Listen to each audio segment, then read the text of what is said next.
অতএব গোবিন্দ বৃন্দাবন ছেড়ে কোথাও যায়। যিনি গেছে উনি তো ভগবান বিষ্ণুর অবতার ছিলেন। অর্থাৎ এই জন্মলীলাতে স্পষ্টীকরণ হয়ে যায় দেবকীনন্দন কৃষ্ণ যিনি চতুর্ভুজ স্বরূপ, ওখানেই বলে দিয়েছেন চতুর্ভুজম সন্ত গজার যুদায়ুধম শ্রীবৎস বক্ষম গরশোভি কৌস্তুভম পীতাম্বরম সান্দ্র পয়োধ সৌভগম। শ্রী ভগবান চতুর্ভুজ স্বরূপে দেবকী মায়ের গর্ভ থেকে প্রকট হয়েছিলেন। এ হলো ভগবান বিষ্ণু। আর যশোদা মায়ের এক পুত্র এক কন্যা হয়েছিল। পুত্র দ্বিভুজ মুরলীধারী ছিল আর কন্যা যোগমায়া ছিল। যখন দেবকী মাতা প্রার্থনা করেছিলেন চতুর্ভুজ থেকে দ্বিভুজ হয়ে যায়, সেই দ্বিভুজ বালককে নিয়ে যখন নন্দালয়ে রেখে দেয়, দুই কৃষ্ণ মিলে এক হয়ে গেছিল। ইনি অংশ, তিনি পূর্ণ ছিলেন। আর যখন অক্রুরজি নিয়ে গেলেন পূর্ণ ভগবান ব্রজেন্দ্র নন্দন থেকে গেলেন বৃন্দাবনে, যমুনাতে দর্শন দিলেন, আর অংশ চলে গেলেন কোথায় না মথুরায়। দেবকী নন্দন কৃষ্ণ চরিতামৃতে এই কারণে বর্ণিত আছে, কৃষ্ণ দেহে বিষ্ণু করে অসুর সংহারণ। শ্রীকৃষ্ণ কোন অসুরকে বধ করে নাই, তার অঙ্গে বিষ্ণু থেকে পুতনা থেকে অঘাসুর থেকে সবাইকে বধ করে দিয়েছে। তার কি কার্য আছে? আর কি চেলাচাটি কম আছে না কিছু তাকে মারতে হবে? অতএব অক্রুরজি নিয়ে চলে গেলেন মথুরায়, বহু লীলা সেখানে করলেন। ধরিকে উদ্ধার করলেন, সুদামা মালির প্রতি কৃপা করলেন, দ্রোণ দর্জির প্রতি কৃপা করলেন, ধনুষ ভঙ্গ করলেন। পরের দিন কি কুবলায়াকে উদ্ধার করলেন, কংসকে বধ করলেন, চারণ মুষ্টি কুট সর্পসরকে উদ্ধার করলেন, অগ্রসেনকে রাজা করালেন। আজ 3 দিন হয়ে গেল। বসুদেব দেবীকে মুক্ত করলেন। আজ নন্দ বাবা বলছেন, কিরে কানাই, সব কার্য তো পুরা হয়ে গেল, তুই বৃন্দাবন কবে যাবি? চল, বেরিয়ে পড়। কৃষ্ণ বলছেন, বাবা বাবা তুমি চলে যাও, সবাইকে নিয়ে বৃন্দাবনে ফিরে যাও, আমার কিছু কার্য বাকি আছে, আমি পুরা করে আসব।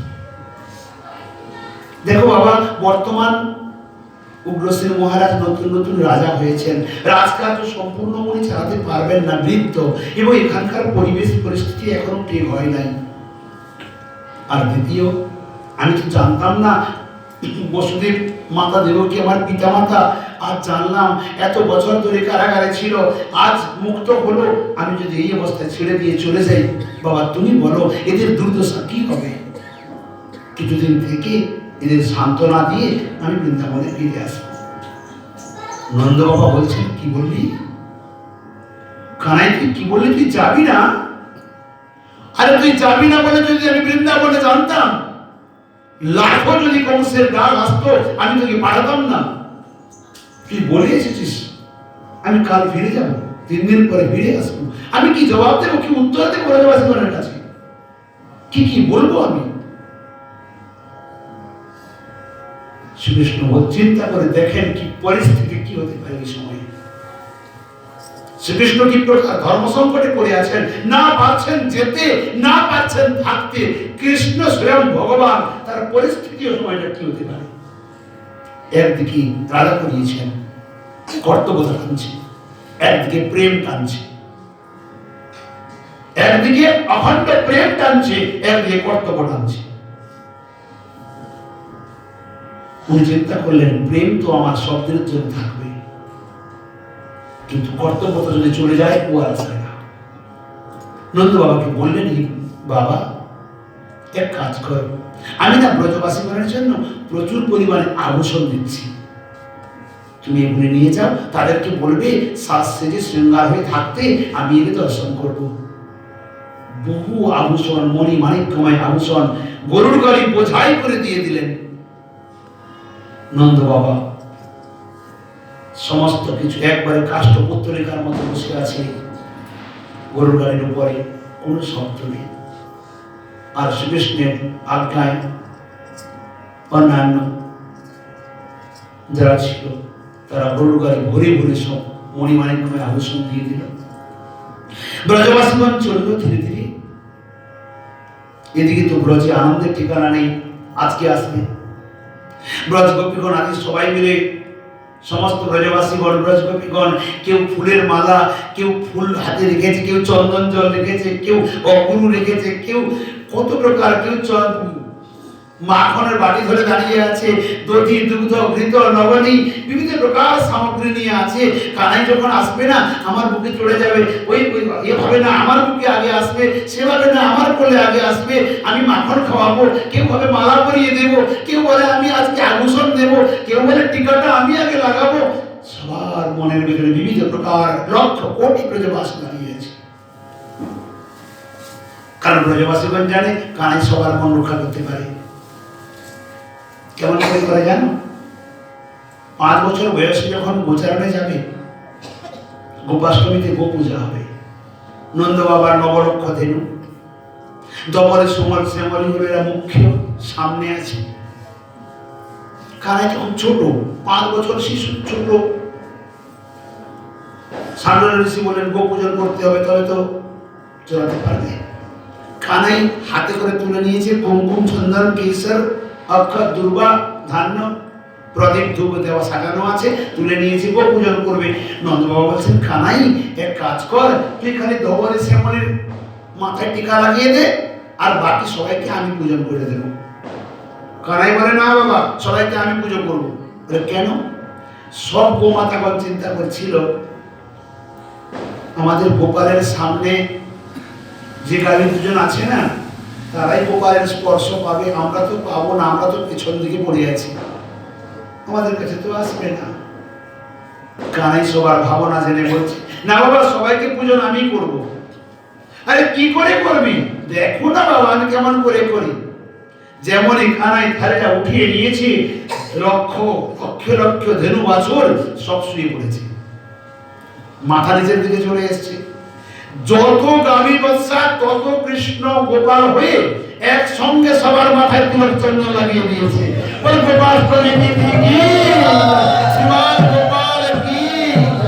নন্দ বাবা দেখে সবার মাথায় তিলক চন্দন। আরে নীলমণি, তুই এত তাড়াতাড়ি পুজো করলি কি করে? বাবা তোমার আশীর্বাদ আছে না, তাই আমি শুধু পুজো করে দিয়েছি। ক্ষণিকের মধ্যে সবাইকে পূজন করে ফেলেছে। ব্রজবাসীগণও জানে গোপাল যদি চায় তো সবার মন পূর্ণ করতে পারে, তাই আমার কোলে আগে আসবে, আমার কোলে আগে আসবে। দেখতে দেখতে সন্ধ্যার প্রায় দুপুর সময়, মধ্যাহ্ন সময়ে আসছে রথ। সবাই তো আনন্দের ঠিকানা নাই, ওই তো রথ আসছে। রথ বলতে নয়, গরু গাড়ি আসছে। যত কাছের দিকে আসে ব্রজবাসীগণ তো ভয় হয়, কারণ কৃষ্ণের সভাগণ কোনোদিন চুপ থাকে না। তারা কানের সঙ্গে যখন থাকে না, আনন্দে কীর্তন করতে থাকে, যে কানাইয়া লাল কি, বড় আনন্দ করে। কিন্তু আজ থেকে সব চুপচাপ। ব্রজবাব গোপীগণের সবাই হৃদয় যেন ভয়ে কাঁপতে আছে, এত শান্ত কেন? ধীরে ধীরে রথ এলো। নন্দ বাবা রথ থেকে নামলেন, যশোমতী মা দৌড়ে চলে গেছেন, মহারাজ আমার নীলমণি কই? ব্রজবাসী বলছেন আমাদের কানাই কই? শোনা মাত্রই নন্দ বাবা মস্তক নিচের দিকে করে ঝর ঝর মেয়নি কান্না করতে আছেন। ব্রজবাসী বলছে আমাদের প্রাণবল্লভ আসে নাই? হাত থেকে সমগ্র আভূষণ, সমগ্র উপহার সামগ্রী নিচে পড়ে গেছে। হা কেশব, হা কৃষ্ণ, হে শ্যাম সুন্দর করে ব্রজবাসীগণ চিৎকার করে মস্তকে করাঘাত করে মাটিতে আছাড় খেয়ে পড়ে গেছে, মূর্ছিত হয়ে গেছে। সম্পূর্ণ বৃন্দাবনে আজ সুখের ছায়ায় পরিপূর্ণ। সারা দিন কেটে যায়, সবাই হাহুতাশ করে ক্রন্দন, চতুর্দিক করে ক্রন্দনের ধ্বনি। যারা জ্ঞানের অজ্ঞানে আছে তারা ক্রন্দন করছে, আর যারা অজ্ঞান হয়ে গেছে তারা তো মূর্ছিত হয়ে গেছে। এই প্রকার সম্পূর্ণ দিন কেটে যায়। বৈকালীয় সময়ে, সূর্যাস্তের সময়ে নন্দ বাবা বলছেন হে ব্রজবাসীগণ, আমার একটি কথা শুনবে? আমি একটি কথা বলছি, সবাই শোনো। আমার কৃষ্ণ না কোনদিন মিথ্যা কথা বলে না। ওর ওখানে কিছু কার্য আছে, তাই ও আসতে পারেনি। ও বলেছে, বাবা তুমি যাও, আমি এখানে এই কার্যগুলি সমাধান করে আমি চলে আসবো অল্প দিনের মধ্যে। তাই আমার কানে মিথ্যা কথা কখনো বলে না। আর জানো হে ব্রজবাসী গণ, তোমাদের জন্য না দেখো কত আভূষণ দিয়েছে। দেখো তোমরা এই আভূষণ পরিধান করে সুন্দর করে শৃঙ্গারে সেজে গুজে দেখো, আমার প্রাণ কবি গোপাল এলে না তোমাদেরকে দেখবে বলেছে। ব্রজবাসী গণ বলছে, কি বললে? আভূষণ দিয়েছে? হে নন্দ বাবা, ব্যবসা করতে করতে, দধি দুগ্ধের ব্যবসা করতে করতে পুত্র ব্যবসা করে দিয়ে চলে এলে। আরে মথুরার হাটে গোপালকে বিক্রি করে আভূষণ নিয়ে চলে এসেছো। ওখানে আগুন ছিল না আমাদের পুড়িয়ে মারার জন্য, আমাদের প্রাণে বধ করার জন্য বিষ ছিল না? কি হবে এগুলি? নন্দ বাবা, তোমার ধন সম্পত্তির কমি আছে, নিয়ে যাও, তোমার ভান্ডারে ভরে দাও। আমাদের তো একমাত্র পরম সম্পদ ছিল, পরম ধন ছিল আমাদের প্রাণ গোবিন্দ। গোবিন্দ ব্যতিরেকে তো আমরা আমাদের সর্বস্ব হারা হয়ে গেছে। নন্দ বাবা বললেন, দেখো এই আলোচনা দিয়ে আমার তাকাও না। জানো আমার আমার নীলমণি নিজের হাতে আভূষণগুলি উঠিয়ে দিয়েছে, ওর স্পর্শ লেগে আছে এর সঙ্গে। একবার দেখো। যেমনই ব্রজবাসীগণ তাকিয়েছে, দেখে তো ওই আভূষণের মধ্যে গোবিন্দের মুখারবিন্দ দেখা যায়। প্রত্যেকটি আভূষণের মধ্যে দৌড়ে গিয়ে ব্রজবাসীগণ, ওই তো আমার প্রাণবল্লভ বলে একটি একটি আভূষণ নিয়ে বুকে জড়িয়ে ধরে দৌড়ে পালিয়ে যায়। আমি দেবো, আমি কাউকে দেবো না, আমার গোবিন্দ কাউকে দেবো না। ও আভূষণ দেখতে পায় না, ও তো গোবিন্দ দেখতে পাচ্ছে। প্রেমের রীতি এই প্রকার, যাহা যাহা নেত্র পড়ে তাহা কৃষ্ণ স্ফুরে। ব্রজগোপীগণ ওই আভূষণগুলি নিয়ে, আমার প্রাণবল্লভের ছোঁয়া লেগে আছে, তাই ও নিজে হাতে করে দিয়েছে, বুকে জড়িয়ে দিয়েছে। ধীরে ধীরে সন্ধ্যা হয়ে গেল। ব্রজবাসীগণ নিজ নিজ গৃহে গেল। নন্দ বাবা যশোমতী মাও চলে গেলেন নন্দালয়ে। ওই দিন থেকে আর কোনো ব্রজগোপী ঘরে ফিরে যায়নি। যমুনা কিনারে কুঞ্জ কুটিরে তারা নিবাস করতে লাগলো, কারণ প্রতিজ্ঞা করেছিল প্রাণ গোবিন্দ যে পর্যন্ত ফিরে না আসবে আমরা আর ঘরে যাব না। আর যায়নি। গোবিন্দ কেন স্বীকার করে নিয়েছিল না, এরা যদি ঘরে মত চলে যায় না, হয়তো এদের সংসার বন্ধন আবার হয়ে যেতে পারে। দেখেন গোবিন্দের কৃপা কি প্রকার, প্রেম কাকে বলে দেখো। অতঃপর ব্রজমণ্ডলী আর কোনদিন আনন্দের ধ্বনি হয়নি। ওই দিন থেকে ব্রজমণ্ডলী দধিমন্থনের ধ্বনি শোনা যায়নি। ওই দিন থেকে কোকিল আর কুহু কুহু তানে ডাকে না, ময়ূর পেখম ধরে নৃত্য করে না, গাড়ি বাছুর আর গোঠে চলে না, যমুনায় জল আর চলে না। এমন পরিস্থিতি। পদকর্তা গোবিন্দ দাস বড় সুন্দর লিখেছেন, নন্দকুল চন্দ্র বিনা বৃন্দাবন অন্ধকার। সম্পূর্ণ বৃন্দাবন অন্ধকার হয়ে গেছে। এদিকে মথুরায় কৃষ্ণ বলরামের গুরুকুলে পঠানো হলো। এই যজ্ঞ সংস্কার হয়ে গেল। শান্তিপুরী মুনির আশ্রমে পাঠিয়ে দিলেন, যেখানে মাত্র 24 ঘন্টার মধ্যে 64 কলা বিদ্যায় কৃষ্ণ বলরাম আহরণ করে নিলেন। অহরাত্র তৎপশ্চাৎ 3 মাস ছিলেন। সুদামা বিপ্রের সঙ্গে মিত্রতা হল, এক সখা পেয়ে গেলেন কৃষ্ণ। দক্ষিণাতে গুরুদেবকে গুরুপুত্র আনয়ন করে দিলেন। সংখ্যাসুরকে বধ করে 5 জন শঙ্খ লাভ করলেন। কৃষ্ণ বলরাম তৎপশ্চাৎ চলে এলেন মথুরায়। এদিকে মথুরায় বড় বিচিত্র ঘটনা ঘটল। যবে থেকে কৃষ্ণ মথুরায় এসেছে না, আজ 1 বছর হয়ে গেল, ঘরের থেকে বাইরে বেরোয় না, কারোর সঙ্গে ভালো কথা বলে না, চুপচাপ ঘরের ভেতরে থাকে, উদাস হয়ে থাকে। কেন? আজ মাতা দেবকী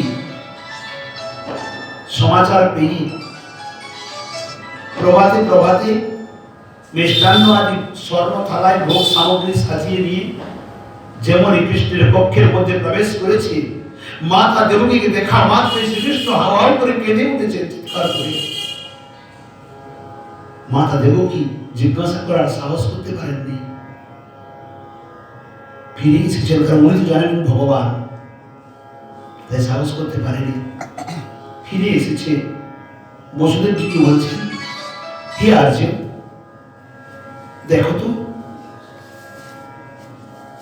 ব্যাপারটি কি, আমি যেমনই ভোজনের থালি নিয়ে প্রবেশ করি তো কৃষ্ণ আমাকে দেখা মাত্র উচ্চস্বরে ক্রন্দন করতে আছে, কি কারণে ক্রন্দন করছে একবার দেখো না।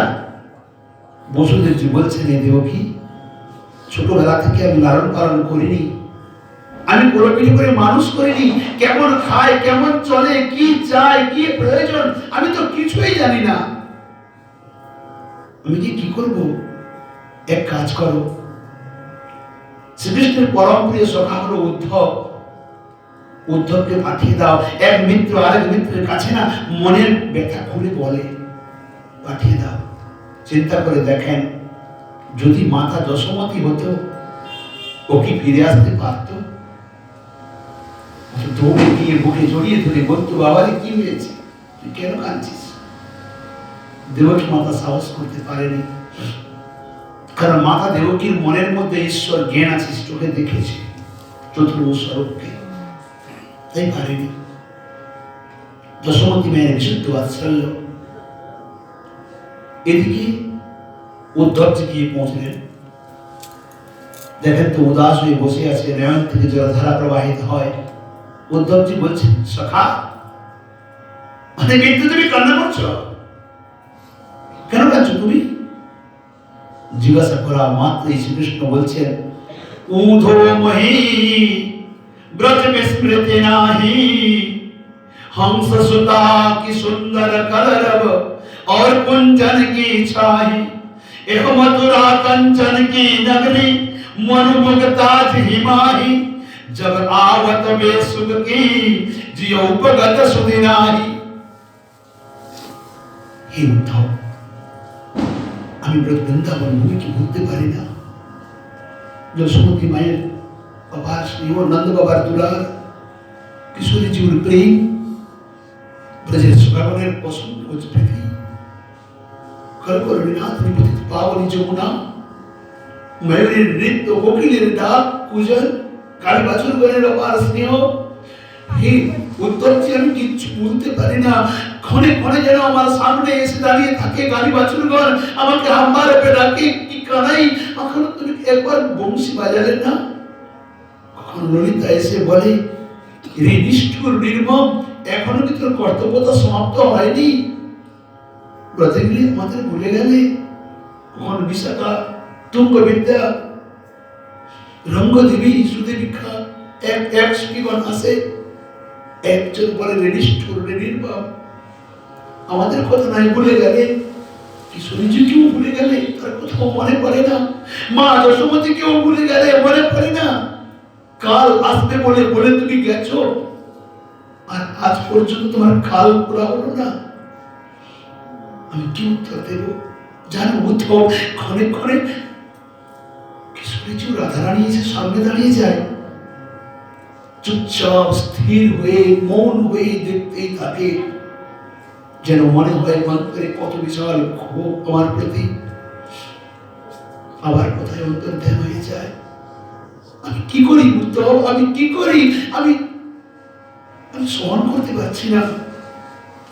উদ্ধবজি শোনা মাত্রই বলছেন, খিলখিল করে হেসে বলছেন, হে কৃষ্ণ, কি নাটক অন্যদিকে রাখো, কাউকে বোঝাবে। আরে তুমি বলে নিরাকার নির্বিকার নির্গুণ পরম ব্রহ্ম, যে নির্গুণ পরম ব্রহ্মের আবার কান্না, আবার কার কথা মনে পড়ে, এই লোক হাসাইও না। উদ্ধবজি কথা শুনে শ্রীকৃষ্ণ বলছেন, আমার আমার এই বিরহ তোমাকে নাটক মনে হচ্ছে।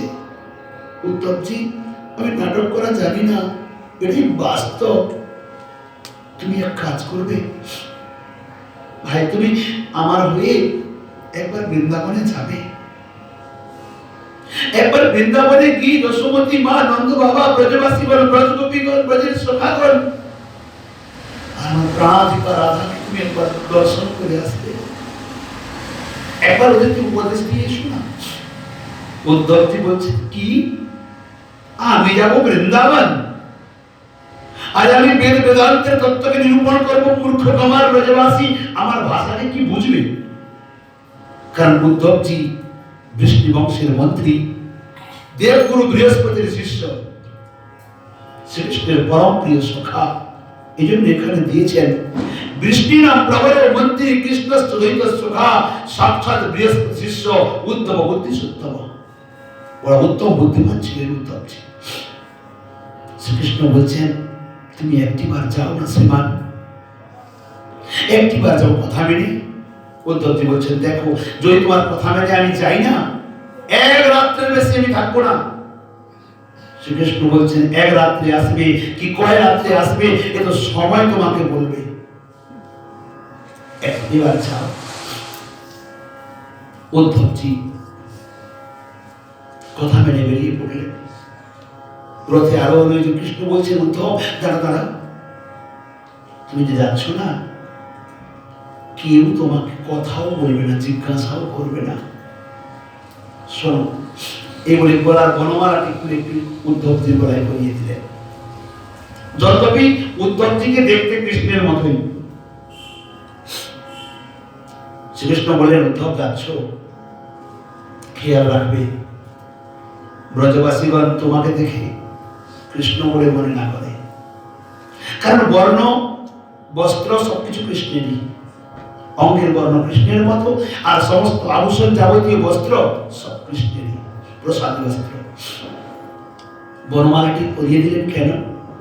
কৃষ্ণের অঙ্গবন্ধ বনমালায় লেগে আছে। কেবল কৃষ্ণের বনমালাই স্বতন্ত্র। কতগুলি জিনিস কৃষ্ণ স্বতন্ত্র আছে, যেমন মাথায় ময়ূর পাখা, আর কারণে মুরলী কেবল কৃষ্ণের, আর কারণে বনমালা কেবল গোবিন্দের, অন্য কারণে। এই মালাটি দিয়ে দিলেন, দিয়ে বললেন যাও। উদ্ধবজি চলছেন, মনে মনে ভাবছেন, সবার সঙ্গে সাক্ষাৎ করে সবাইকে ব্রহ্মতত্ত্ব উপদেশ দেব, সবাইকে ঠিক করে আসবো। আর এদিকে বৃন্দাবনের অবস্থা কি জানো? বড় বিচিত্র অবস্থা। উদ্ভট্ট সাগর গ্রন্থে বলছেন, শ্রীনাথ কুলমণ্ডল পশুকুলম সস্যায়ন স্পন্দতি, মুখা কোকিল সংহতি, শিশুকুলম নাব্যাকুলম নৃত্যতি, সর্বে তদ্বিরহীন হন্তরিতরাম গোবিন্দ জন্যম গতা, কিন্তি কা যমুনা কুলঙ্গনয়না নেত্রাম্বুবে বর্ধতি। সমস্ত ব্রজমণ্ডল গোকুল মণ্ডল শীর্ণ হয়ে শ্রীহীন হয়ে গেছে। শস্য জন্ম নেয় না, কোকিল ডাকে না, কোকো তানে, ময়ূর বিক্ষম ধরে নৃত্য করে না। যমুনার জল শুকিয়ে গেছে। যমুনায় জল নাই, কিন্তু দুকুল ঝাঁপিয়ে বইছে। বড় বিচিত্র কথা, যমুনায় জল নেই, কিন্তু যমুনা দুকুল ঝাঁপিয়ে বইছে। বলে কেন? না, ব্রজবাসীগণের যশোমতী মাতা, নন্দ বাবা সবার নয়নের জল যমুনাকে ডুবিয়ে নিয়ে চলছে। এ প্রকার পরিস্থিতি। আজ বৃন্দাবনের অবস্থা, কিয়ারে বাজাবি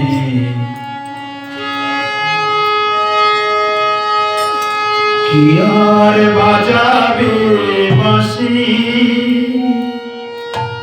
শ্যাম ব্রজ নারী গো,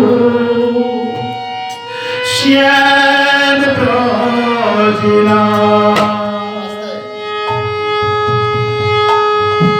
আর বাজাবে বাঁশি শ্যাম ব্রজনাই গো শ্যাম ব্রজনাই আর বাজাবে বাঁশি শ্যাম ব্রজনাই গো শ্যাম ব্রজনাই মন চোখে কানে বিনোদিনী রানী গো বিনোদিনী রানী আর মন চোখে কানে একা বিনোদিনী রানী গো বিনোদিনী রানী আয় বাজাবে বাঁশি শ্যাম ব্রজনাই গো শ্যাম ব্রজনাই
আজ ব্রজমণ্ডল শীর্ণ হয়ে গেছে। উদ্ধবজি ধীরে ধীরে রথ নিয়ে পৌঁছলেন।